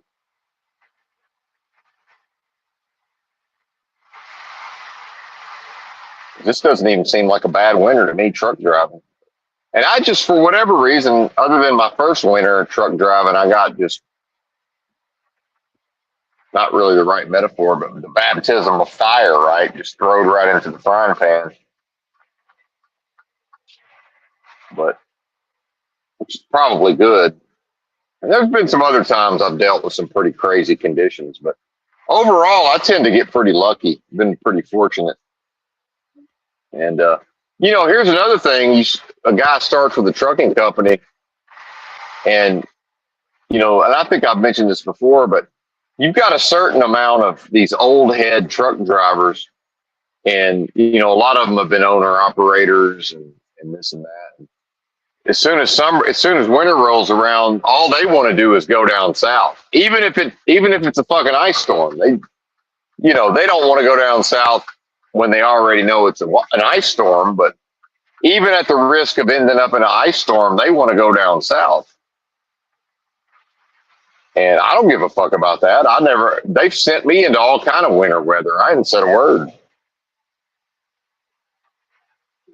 Yeah, I drive just fine on it.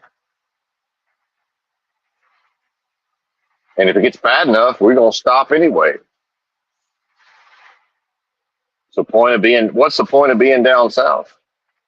Some of the worst shit I went through this winter was down south in Texas. And coming through Kansas City was pretty bad. And OKC.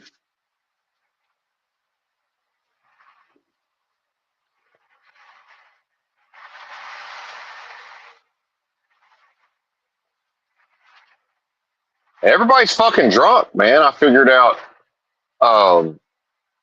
it was so bad coming through Indiana, and the first real winter weather,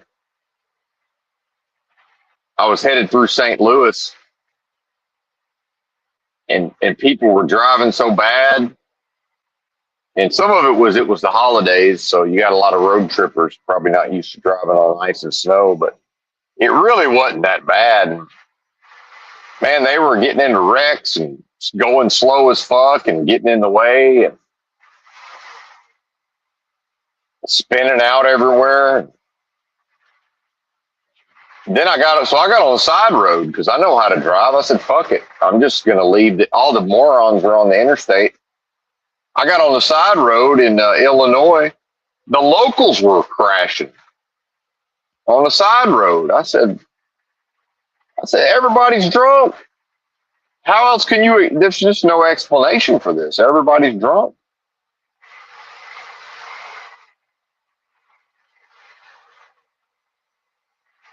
Multiple accidents, people in the ditch.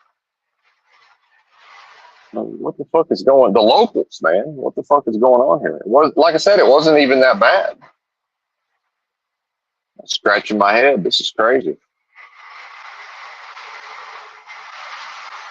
Still better than the interstate, though.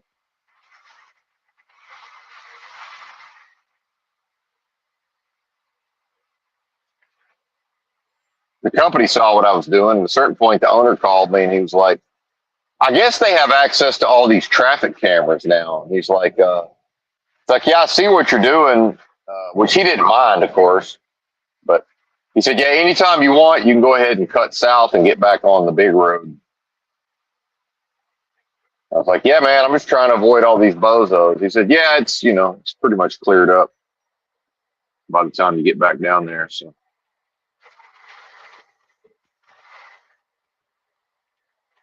But I don't think he realized it wasn't the road conditions. It was the way the morons were driving. Had me worried.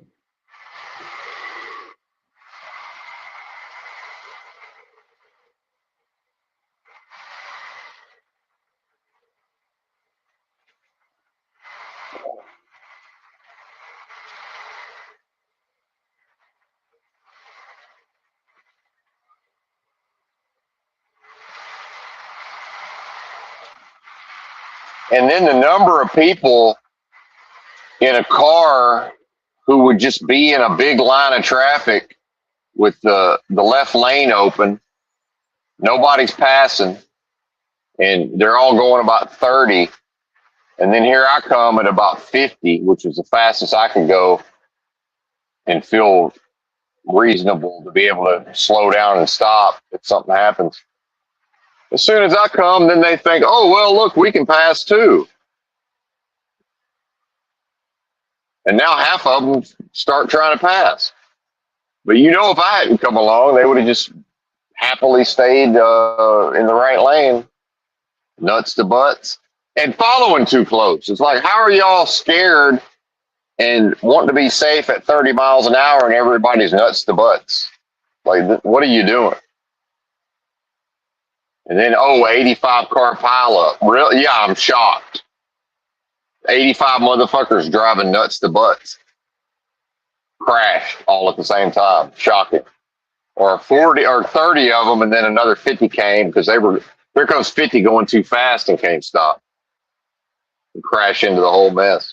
Every fucking winter. And people can't figure that the fuck out.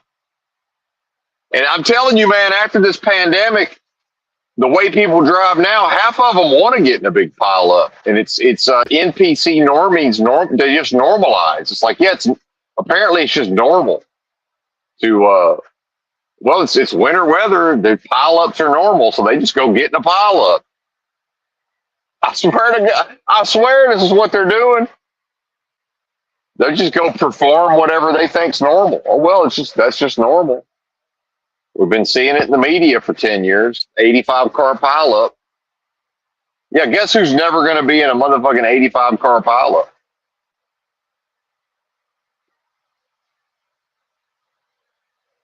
I'll fucking lock the differential and I'll crawl around on the shoulder if I see you know what I mean? It's like, how'd that guy get through? It's like, well, he didn't follow too close. He slowed way the fuck down when he saw that everybody was about to crash, and then he fucking saw a way through there, and they never even stopped. Like, there goes old Benton crawling through the wreckage at 7 miles an hour. Half his wheels off in the snow or whatever. Off the paved surface. Just kept on going. I think the company's figured that out. Like, this motherfucker just keeps going. Exactly. Leave me the fuck alone. Let me drive the truck. I'll just keep going. You think you're gonna send me to a goat path, and a glorified goat path in West Virginia holler? Yeah, you are. One time, you ain't gonna do it twice. I got my eyes on you now. Oh, you want to know if I got a real eye? Because you want me to go pick up a load at the army base and drive it to them underground fucking tunnels? Fuck you. We ain't doing that. I don't like the government. I'm not paranoid, but what if they just said, fuck it, we'll just go ahead and we'll just get rid of 100 of these truckers. Right? We'll just have them go pick up at military bases. We'll send them underground, and then we'll just seal them in and gas them or whatever. You think they wouldn't do that if they wanted? Of course they would. Why am I going to do that? For what? Oh, your parent? Am I? What I'm not is some motherfucker driving underground to potentially get gassed or radiated.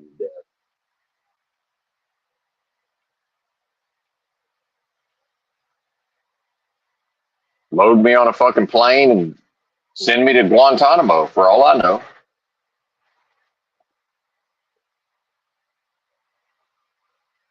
Or whatever Eastern European mafias behind the scenes. Somebody's got some money somewhere. There's no way this trucking company's thriving to the degree it seems to be thriving. Somebody's got some money somewhere.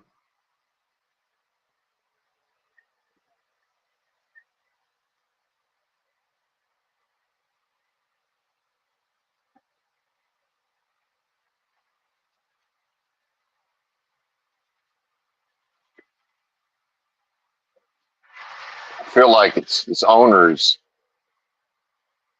The owner of this company is just, it's like, hey man, we're going to put you in this position, and we're going to need you to bust your ass and do the best you possibly can. But there's going to be certain aspects of this operation that just don't ask, no tell. Don't worry about the fuel cards. Don't worry about how am I going to make payroll and all that. Because somehow my 1,800 hits my account every week, and the fuel cards never. The fuel card always works. And economically, based on what I'm seeing in trucking, at a company of this size, you know, this don't seem normal to me. At some point, somebody's going to want these customers that this company's got. They're going to want these contracts and try to buy this company. Maybe they're just not big enough. Usually, when you hear about these companies getting bought out, they got to get up to a certain size first. Usually, we don't even have. We just got one guy. We got one guy. The owner does everything. We don't. He's the safety department. He's the maintenance department, which is why I'm 52,000 on the tractor. I'm pretty sure this thing was supposed to have a PM at like 35,000. Now I don't. Who knows? Or do they do an earlier one? Sometimes it's like a break-in PM or whatever. I don't know the maintenance schedule on a brand new truck. Why would I?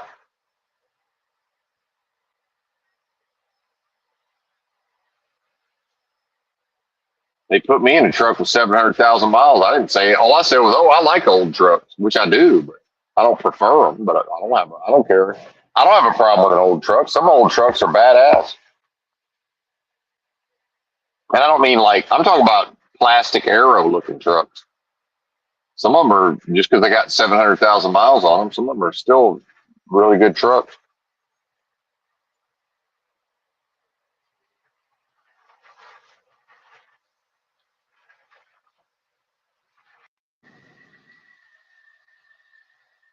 People want to look cool in them long nosed Peterbilts or whatever. I'm getting 6.4 miles a gallon out here because it's winter and it's windy, and some of the loads are heavy. But what do you think somebody's getting idling all night in a goddamn long nosed Pete?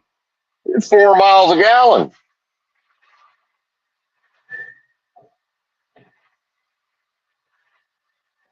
coast to coast reefer, going 80 miles an hour.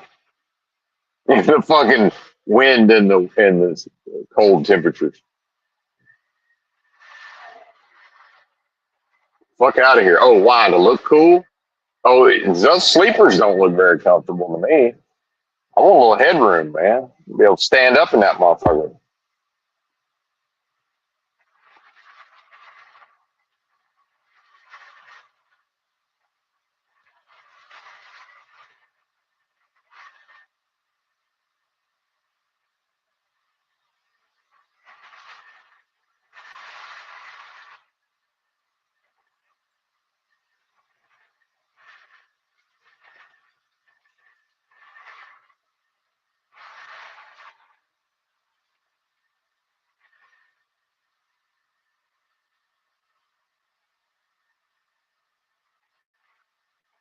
And this shit ain't even charging.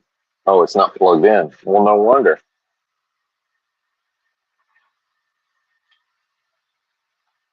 Aha, there we go.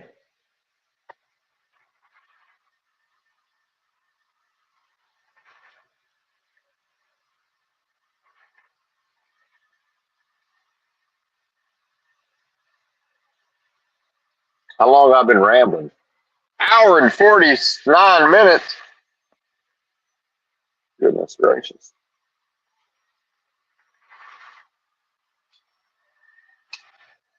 All right, it's coffee time.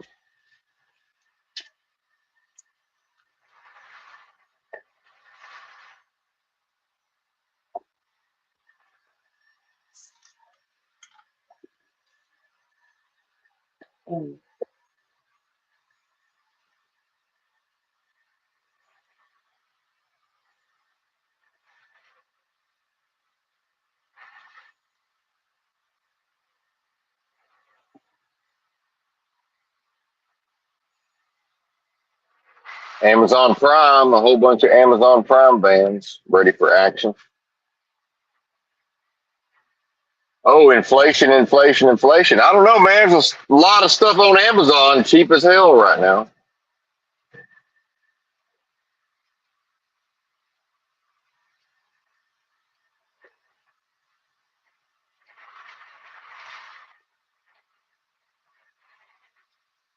And see, oh, made in America. I don't know, man. I've got two pairs of these Under Armour tennis shoes made in Vietnam. Them bitches are perfect. They perfectly fit my feet. Well, one pair not quite because I got wide toes or whatever. Wide toe. I need a little wider in the toe box, but I don't wear wides. See, I don't have a wide foot, but I need a little more room in the toes. But I have these comically gigantic big toes for some reason. But bizarrely, my size, even for my size 12, and which is really an 11 and a half. I think just people are so bitch made these days. Really, I wore an 11, and I'm pretty sure my foot never got bigger, and then it was an 11 and a half, and then it was a 12.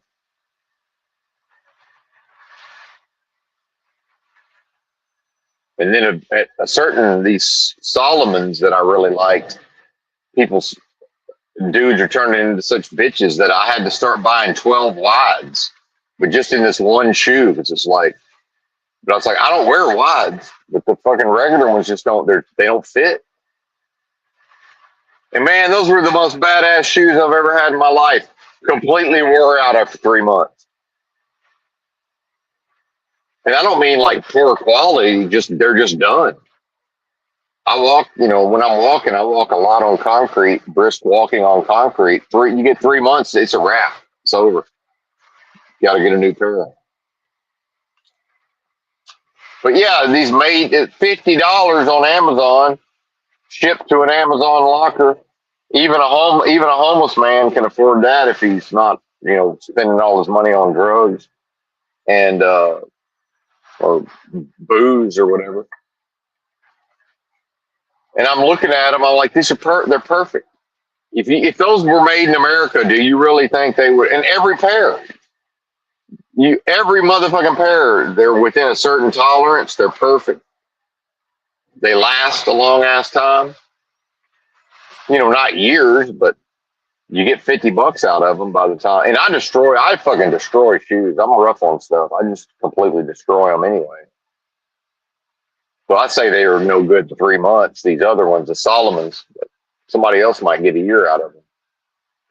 Stomping all around, tearing shit up. But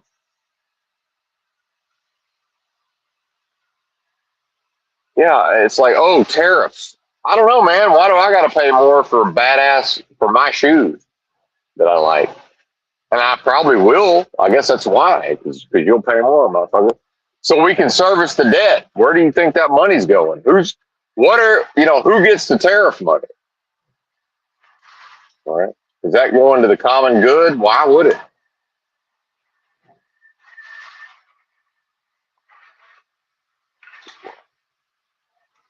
And then I heard either EBT or Chalkbody talking about, I think it was EBT talking about, yeah, and what about this? I thought we were supposed to get this refund check from Trump.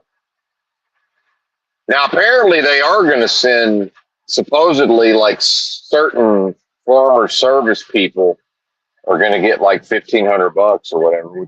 It's fine. I don't give a fuck. But I'm not one of these thank you for your service type people, but,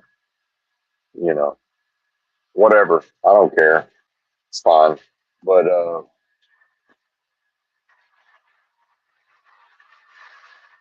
it reminds me of the pandemic. At a certain point, the system announced that they were considering giving truckers $15,000, a lump sum payment, but it was like to keep them working. I'm like, why would that keep me working? Fuck, if you give me 15 G's, and what if somebody's actually scared that they might get sick? They're probably going to take the 15 grand and use that to figure out another way to make a living, right? And as soon as I heard that, I said, "Man, they ain't giving us no 15,000."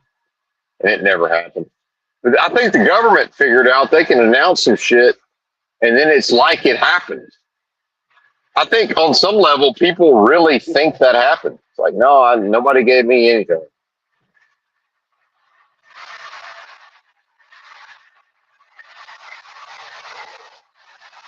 I guess I could have claimed to have had a trucking business and got a PPP loan.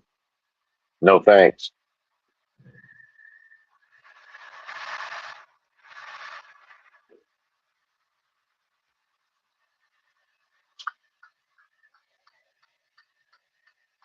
No.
Anyway, dude, just wait, sleeping in. It threw me so out of my routine.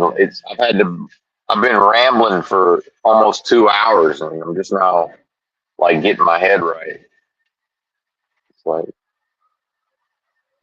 you want to quit yapping now and maybe figure it the fuck out, sir?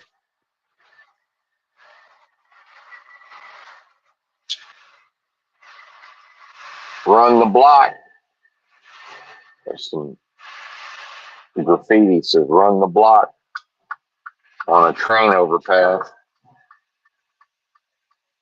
Where we at? Are we in Ohio? 64 to Columbus.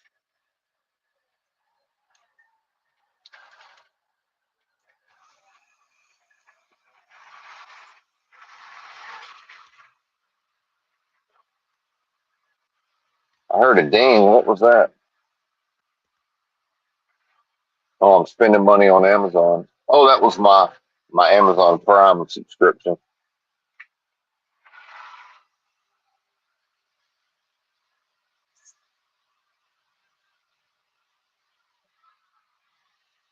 All right, this guy's gonna have to pass me. You got to pass me, sir. I know you want to ride behind me and relive the movie Convoy, but you're just gonna have to pass me.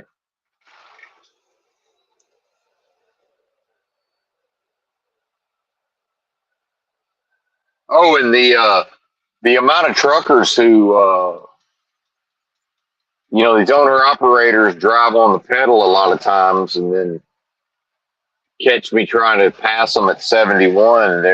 It's been a market increase in the number of them that won't let me pass and start trying to toy with me, which is a bad sign for society. It's just an underlying discontent, powerlessness, anger, frustration. They think it's funny, right? Of course, I just back off and say, let them have it. But I ain't living that life. That happened like 3 times yesterday. Like, what the fuck?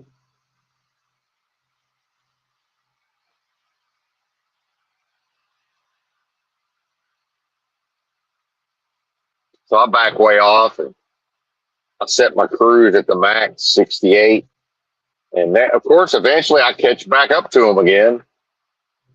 And I know not to even try to pass because they're not going to let me pass them.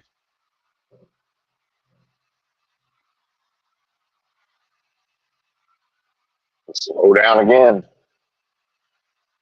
And eventually, if I can catch them, once they really start weaving around, if the trailer starts weaving around, I know they're on their phone and I'm not paying attention.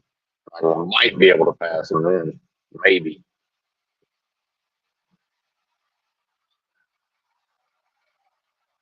They get distracted enough. Did not notice.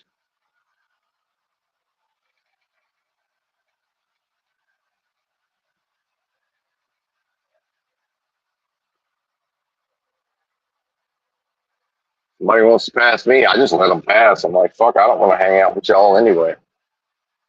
Leave me alone. Bye.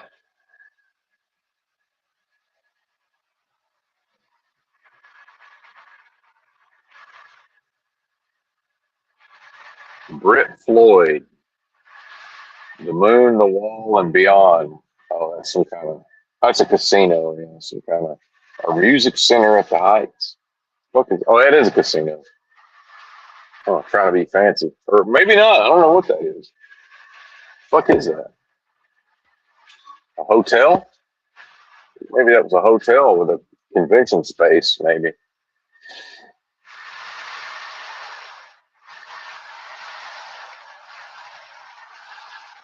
probably a good thing I got this country accent. I'd probably be doing some kind of bullshit seminars by now. I was looking at that business model years ago. You know, rent some space, sell a bunch of tickets,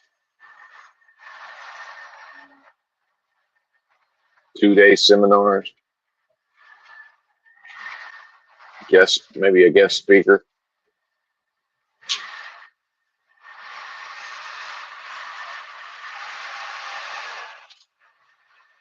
Of course, the way the realm works, it's like, well, who are you and what do you know and what are your qualifications? I don't know, man. Have you looked at the bozos who end up being considered authoritative? You ever pay attention to them over time? I mean, if that's the, you know, yeah, you got your Tony Robbinses who, you know, that's a specific thing, but especially when you get into the more esoteric, metaphysical, you know, your Mark Cassios or whatever. Like, yeah, I'm pretty sure I could do a fucking. I'm pretty sure I could figure out how to pull off a seminar.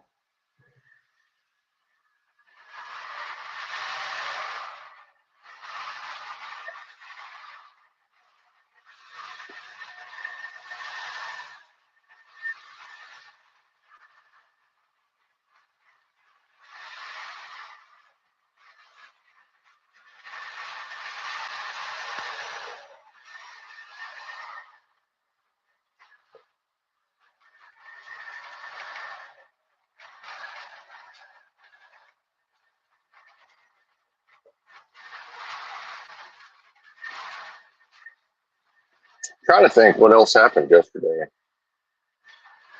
It's all kind of a blur.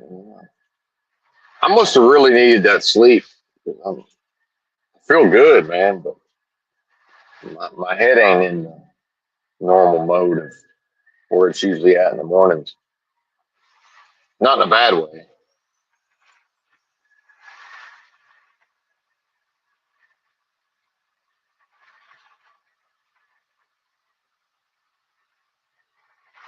I guess I'm out of here.